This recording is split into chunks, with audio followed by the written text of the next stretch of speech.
Hello mga kumarites, ito nga pala ang ganap natin ngayon. Dahil 9 to 7 na nga tayo ay magbabago na ulit tayo ng routine. Hindi na nga tayo masyado gigising ng maaga at nasusulit ko na nga yung tulog ko. Pagkagising ko nga sa umaga, ang inuuna ko nga ay magsaing. Pagkatapos ay nagiinit na nga rin ako ng tubig na panligo. Nakaligo na nga ako niyan at sunod ko namang iinit ay yung tubig ng aking anak. Maaga pa naman kaya naman hininaan ko muna yung kanyang tubig para hindi agad kumulo. At naglagay na nga ako nitong kanin sa kanilang mga balutan. Inilalagay ko na nga diyan at tinapatan ko nga ng electric pan para lumamig agad. Pagkatapos naman ay nagpalaman na nga ako nitong tinapay na babaunin ng aking asawa sa trabaho. Bukod nga sa merienda namin ay binabaon nga niya din to sa trabaho kaya mabilis maubos. Tuna spread nga lang yung pinalaman ko dyan at inilagay ko na nga sa plastic. Sunod ko naman ginawa ay kinuha ko naman yung kanilang mga tumbler at akin nga huhugasan. Dapat pala kahapon ko na to ginawa. Dahil nakalimutan ko nga ay ngayon ko na nga lang ito huhugasan. Dahil nawala nga din sa isip ko yung tumbler ko nga ay naiwanan ko din, hindi ko nga nadala sa trabaho.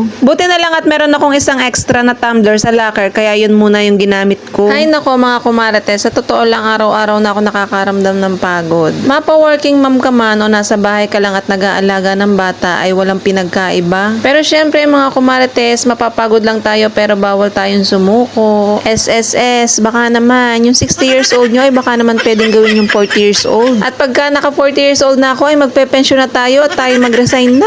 Kung pagka 10 years nga ay pwede nang mag-pension ay may pension na ako mga kumarites dahil 10 taon mahigit na ako naguhulog sa SSS. At isang beses ko pa nga lang nagagamit ang aking maternity. Natatandaan ko pa nga noon 18,000 lang yung nakuha ko. Ngayon kaya, at tinagal-tagal ko na naguhulog sa SSS ay baka naman malaki-laki na yung makukuha natin sa maternity. Abay, anong inaantay pa? Gawa na, charis. Huwag kayong mainip, darating din tayo dyan. Ang dami na nga na nagsasabi na sundan na nga daw namin yung aming anak. Dahil mahirap nga naman daw yung nag-iisa. Oo, tama nga naman. Hindi naman ako tutol doon mga kumarites. Ay kung kayo baga lahat na nagsasabi na sundan na namin ang aming anak ay di magbigay na rin kayo ng panggatas para makaipon ako. Charis. Darating din naman tayo dyan pero nasa tamang panahon at nasa tamang oras. Huwag tayong magmadali at baka naman yung pagmamadali natin ay doon tayo lumubog. Sa ngayon kasi mga kumarites napakahirap pa ng buhay. Pagyaman ko, yaan nyo, sunod-sunod ang gagawin kong anak. Tigi-tigi sa panangyaya. Ay bakit baga naman ang hindi basta pagyaman ko. Oo. At ayan, naghayin na nga ako ng aming kakainin dahil 3 nga kami mag-aalmusal ngayon. At syempre, hindi pwedeng tinapay, dapat kanin. Dahil alam nyo naman ako, sa tanghali, hindi talaga ako nakain sa company ng kanin. Dito lang talaga ako sa bahay nakain ng kanin. Dahil syempre, mahal na din ang bilihin sa company, kaya naman nagtitipid din tayo. Ay sabi sa inyo, hindi pa kami nagtataas ng sahod, yung kantin namin nagtaas na agad ng presyo. Aba, ay inunahan na agad eh. Sa totoo lang mga kumarites, sa mga nagtatanong din dyan kung bakit hindi ako nag-a-apply sa iba or bakit hindi ako mag-abroad dahil mas malaki yung kita. Dahil mga kumarites, sa edad natin ngayon, mahihirapan na din talaga tayo makahanap ng trabaho na pwede yung edad natin. At sa panahon din ngayon, mahihirapan na din talaga tayo na ma-regular sa isang trabaho. Padalawang company ko pa nga lang ito pero nagtagal nga ako. Ayoko kasi mga kumarites na every 6 months ay nagpapamedical. O, alam nyo yan, di ba? Tapos mapepending ka pa, di gastos. Kaya nung na-regular ako dito, buti na lang madali din yung napuntahan ko. At isa pa nga, mababait din yung mga kasama ko sa trabaho. At kung tatanungin nyo nga ako bakit hindi na nga lang ako mag-abroad, ay bakit ba nakikialam kayo? Ayoko bakit ba?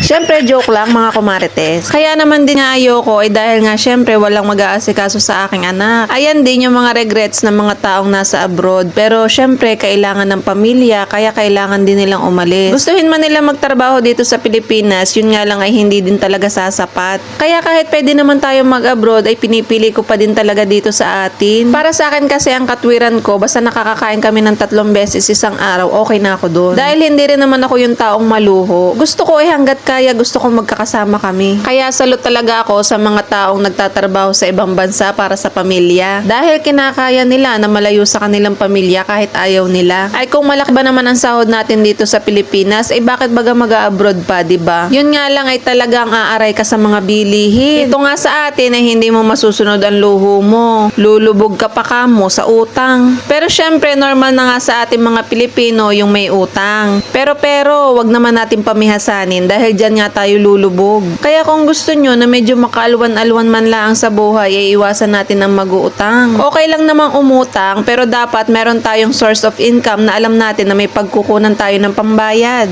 Meron kasi mga taong uutang pero pagdating ng singilan, hindi na alam kung saan kukuha ng pambayad. At isa na nga tayo doon, charis. Abay syempre, joke laang naman.